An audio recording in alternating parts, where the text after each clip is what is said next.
doing today? Doing great. Thank you very much. Well, I'm excited to be chatting with you. You have an interesting story. You've gone from chips now to wine. Tell me a little bit about that moment when you decided to make a transition. Well, I was looking for some kind of early retirement at Tim's Cascade, and my brother-in-law, Jeff Leichleiter, was looking to do more. And so I just kind of blindsided him and said, I'm going to retire, and you take it over and do it. And we're going to move over to Eastern Oregon. And so we bought a place over there. And then as we were traveling back and forth, we were seeing the growth of the wine industry over there. This was like 2005, 2000. And so my wife got the idea, let's plant a little vineyard and sell some grapes. And I went, well, you'll never make any money with just a small vineyard grapes. We're gonna have to go learn how to make wine. So we went down to UC Davis and we took the vineyard management 1 and 2, and then took some winemaking. And then Lori went to WSU and did vitinology through the extension program, the 4-year program. And then we just we found a small 12.5 acre apple orchard with a few cherries, and we pulled those out and planted, and then started making wine. That's such a beautiful story, and I know you are both very hands-on in the process. Yes, we actually planted ourselves. We hired somebody to pull the apples out and fill it and get everything ready, but then we rented a planter, and I got on the tractor, and Lori and my sister-in-law plant, did about 8,500 vines. And then we put up all of the trellis and everything, and then fixed we've got water rights to the Walla Walla River and wells, so we have good water source. And we liked the area. It was down on the valley floor, but we really didn't realize it was going to become the next viticulture area for Oregon in the rocks there, so that was a nice bonus for us. So have you always been this passionate about it, or has it developed over the past years as you've watched your company grow? My wife's Italian, and she grew up with wine. I mean, I'm Irish. I'm the potato guy, and that's what I ended up being the potato guy. But so she's the one that is the passion, and then I got, by marrying an Italian, it was the wine and all the good Italian foods, which was like culinary heaven for me.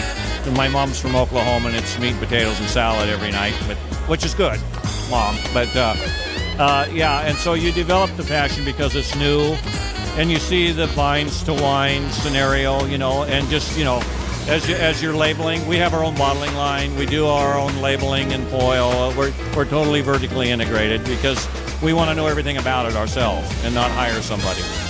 And you said something interesting to me earlier, that you're not looking to grow a tremendous amount. Tell me more about that. Yeah, I went through all of the growth pains moving Tim's Cascade throughout the West Coast, and so this one was intentional to be about a 1,200 case winery. It's manageable by Lori and I, and my brother is retired and he helps. My parents are getting older now, but they've been out there with us picking and helping us.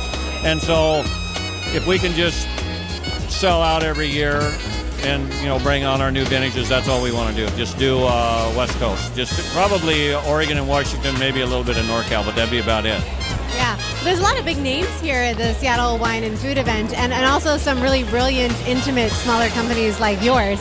And you're a professional at this event, really. You've been here a number of years. Tell us about what your experience has been like. It's been great.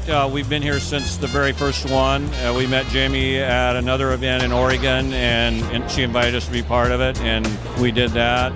And then I helped Tim's Cascade be a sponsor here, and so we've been tag-tailing on that a little bit.